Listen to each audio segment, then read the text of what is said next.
अस्सलाम वालेकुम नाज़रीन, अव्हां ॾिसी रहिया आहियो SS न्यूज़ ऐं आऊं आहियां आयशा सजाद। नाज़रीन, सभ खां पहिरियों हिन वक़्त जी हेडलाइंस ते नज़र विझंदासीं।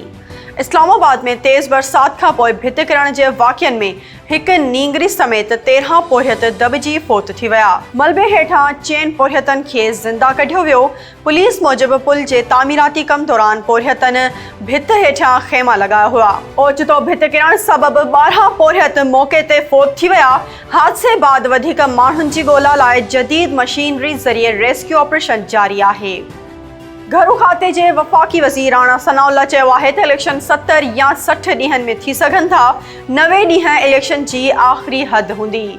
9 मई ते मुल्क जी दिफ़ा ते हमिलो कंदड़नि खे हू मुल्क जी सियासत में हिसो वठंदे नथो ॾिसे। असेंबलियूं टोड़ियूं वेंदियूं त पोइ चइनी सूबाई ऐं क़ौमी असेंबलियुनि जूं चूंडूं हिकु ई ॾींहुं थींदियूं। साफ़ ऐं शफ़ाफ़ चूंडनि लाइ निगरान अहिड़ो हुजे जंहिं ते सभिनी खे एतबार हुजे।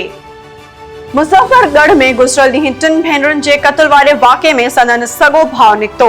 पुलिस मूजिबि जांच दौरान जवाबदार क़त्ल जो एतराफ़ करे वरितो आहे।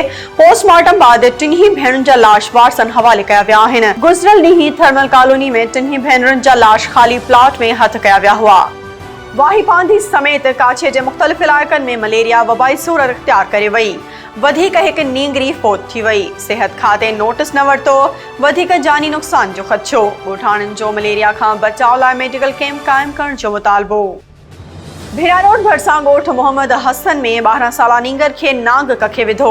नींगर खे ज़ख़्मी हालत में भिरा रोड जे सरकारी अस्पताल नियो वियो, जिते वैक्सीन न हुअण करे नींगर तड़पी फोत थी वियो।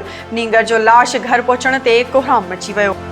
नाज़रीन, ही हुयूं हिन वक़्त ताईं जूं हेडलाइंस। वधीक तफ़सीली ख़बरूं असांजे YouTube चैनल ते ॾिसंदा। असांजे YouTube चैनल खे लाइक ऐं सब्सक्राइब करणु न विसारींदा।